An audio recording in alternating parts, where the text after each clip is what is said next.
Frames and machines in this class is going to be similar to 2D rigid body equilibrium, that we are going to stick with a single plane, X and Y, and we can take the members apart when we have internal pins.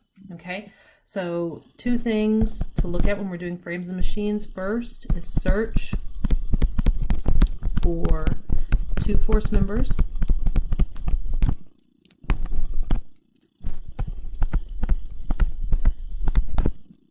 And these are members that have forces at two locations. And what's special about two force members is the resultant force acts in line with the two locations that the forces are acting on. That's a lecture that was with method of joints. And then we have two. We can take the system apart.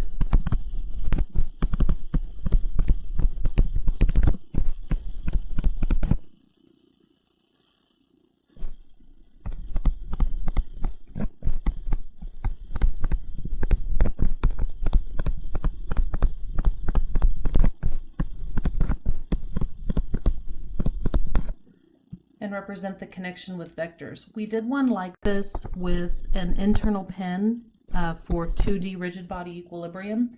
That's all we're going to be doing here, is just more pins for internal connections. My first example is a three-hinged arch. Okay, and it's called a three-hinged arch because I have pins at A, B, and C that are also called hinges. This particular arch has a load in between A and B, and it also has a load acting on member BC. I do not have any two force members here. Member AB is a three force member. I've got forces at A, B, and the load, 3. Member BC is also a three force member, B, C, and the load. I want to find the reactions at A, B, and C. I'm going to start with my whole free body diagram. So I have a pin at A, so I'll have AX and AY. And I have a pin at C, so I will have CY and CX. Summing from my forces in the X direction, I have AX minus 4/5 of 10 kilopounds plus CX. Summing from my forces in the Y direction, I will have AY minus 7.5 kips minus 3/5 of 10 kips plus CY. And summing from my moments about A, I will have 7.5 times 6 feet, and then it'll be acting clockwise. And then I will have 3/5 of 10 acting at 36 feet, acting clockwise. I'll have 4/5 of 10 acting at 3 feet from A, going clockwise. I will have CY at 44 feet away, acting counterclockwise, and I will have CX acting at 15 feet away, counterclockwise. All right, I have 4 unknowns, 3 equations, so we need to do something else. And what we're going to do is take another free body diagram. I'm going to take it apart at pin B. I've taken my frame apart at pin B, so that means I need to show pin B's reactions. So I'll have BY and BX. Now I have a whole new free body diagram that I can start with my equilibrium equations. Summing forces in the X direction, I have AX and BX. Take care that when you draw your components that you've removed from the whole system, that you assume the reactions in the same direction. So I have AX to the right and AY up on my whole free body diagram. So on my free body diagram A to B, I also have AY up and AX to the right. Summing forces in the Y direction, I have AY minus 7.5 plus BY, and summing moments about A, I have 7.5 acting at 6 feet away clockwise, and then I have BY acting at 12 feet away counterclockwise, and I have BX acting at 10 feet away clockwise. Okay, 3 more equations, 2 more unknowns, but now I have 6 equations and 6 unknowns, so I can solve this with a matrix. This is equation 1, 2, 3, 4, 5, and 6. I can set up this 6 by 6 matrix with all my coefficients in this first matrix, and then my variables in the second, and my constants in the third. And solving my matrix, I have AY is equal to 5.11 kilopounds. Oh, that's AX. To the right, AY is equal to 8.01 kilopounds up. BX is equal to negative 5.11 kilopounds. BY is equal to negative 0.508 kilopounds. CX is equal to 2.89 kilopounds to the right, and CY is equal to 5.49 kilopounds up. So here I have a set of ice tongs, and I want to find the force that pin D exerts on member ADF. So the first thing I'm going to do is go through here and look for all the 2 force members. So starting at A, ADF is a 3 force member. I have forces at A, D, and F.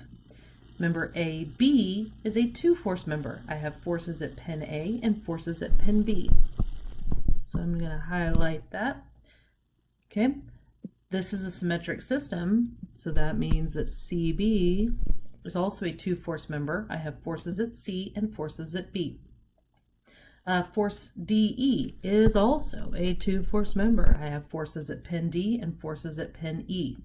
My ice block here, that is a 50 kilogram mass, is not a 2 force member because it is going to have a self weight, and if we're assuming a homogeneous and isentropic piece of ice here, that means its weight is going to be acting through the middle. So I've got the weight in the middle and then the force is pinching on either side, so it's a 3 force member.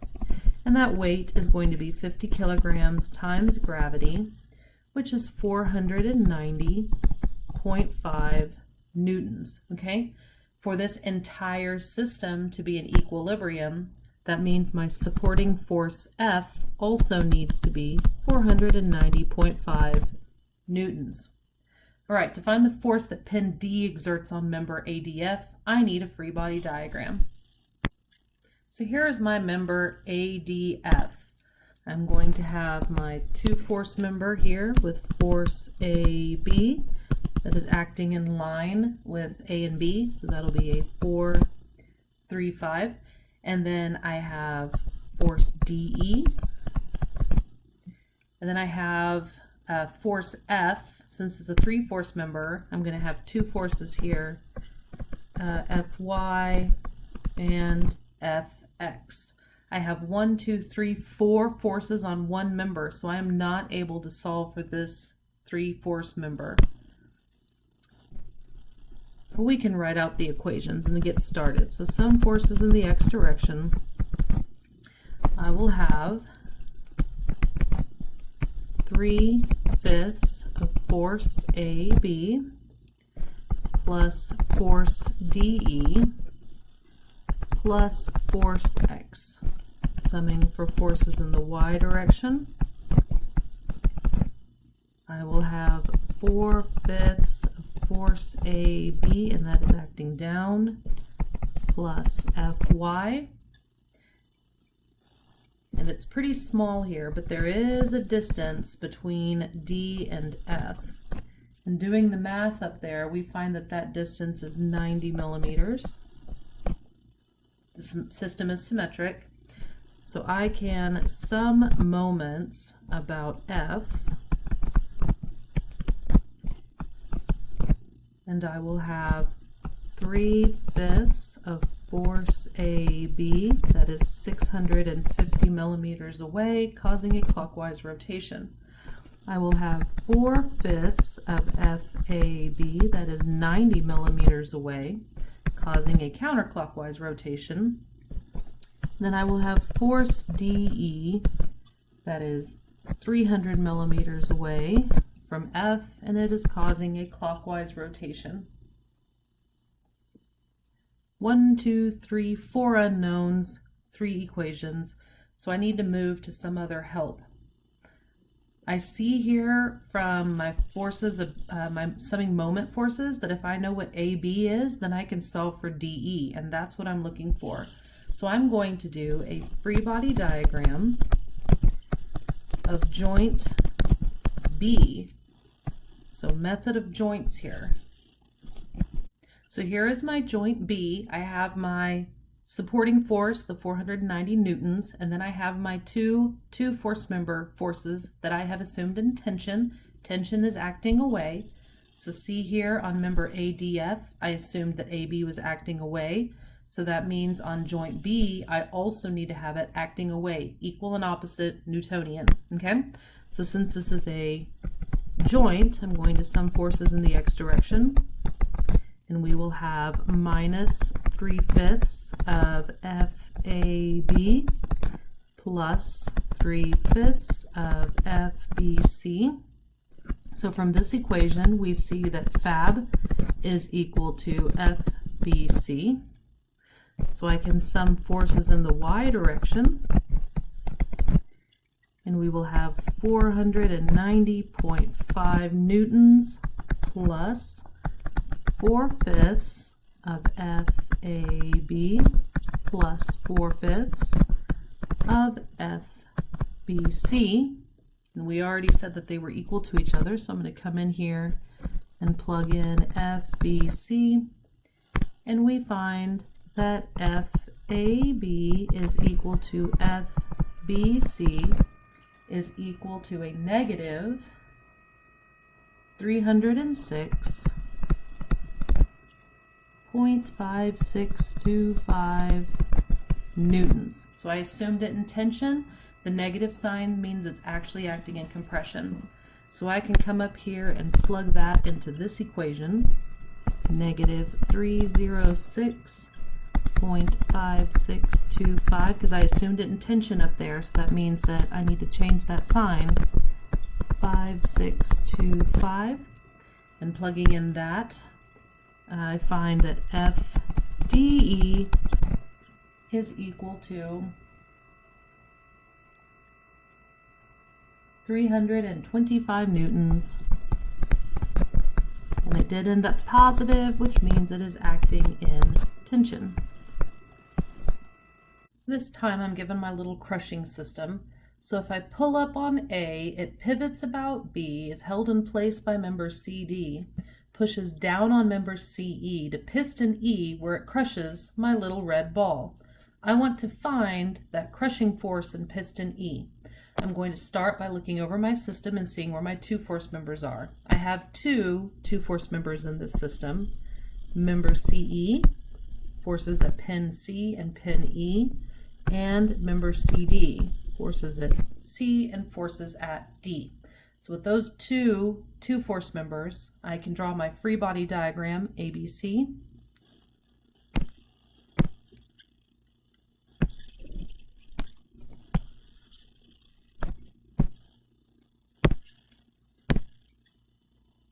So B is a roller, which means it's going to have one reaction that is perpendicular to the surface of the roller. So in my case, BY.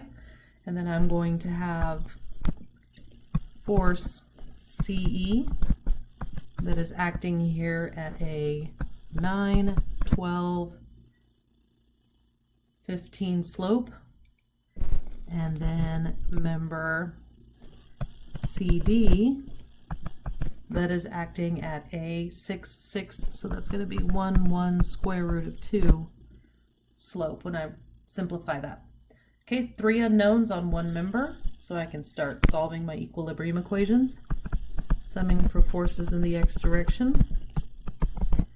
I have minus 4CE times 12 over 15, and then plus 1 over the square root of 2 force CD. Then I can sum for forces in the y direction, and I will have 35 plus by minus 9/15 of force CE minus 1 over the square root of 2 force DC. Last, I can sum moments about C, and I will have 35 times 12, that is acting clockwise about C, by times 3, that is also acting clockwise about C, and I find by is equal to 140 pounds, and I got a negative answer, so that means I need to switch my sign, so that's acting down. So I can come in here and plug it into here, minus 140. And I have two equations, two unknowns, so solving for simultaneous equations, I find that force CE is equal to 75 pounds, and it came out negative, so it's in compression, and force CD is equal to 84.8 pounds, and it also is in compression. To find the crushing force at E, I need my piston E, and I will have that 75-pound force CE, and it's in compression, so I'm having it act towards E, 75 pounds, and it is still acting at that 9, 12, 15. And then I'm going to have the normal force of the ball. I'm just going to call that EX. And I know it's crushing. Crushing is compression, so I'm just going to draw that in compression. Okay, we have rollers on either side of the piston. So that means I am going to have a collective normal force, that my piston is being held into place. I'm going to sum for my forces in the x direction. And I will have EX minus that 2-force member, 12/15 of 75 pounds, and I will have EX is equal to 60 pounds, and I got a positive answer, which means my assumption was correct and it is indeed acting in compression. So what this system has done, what makes machines so great, is I apply 35 pounds of effort up here at A, and I have a crushing force of 60 pounds created.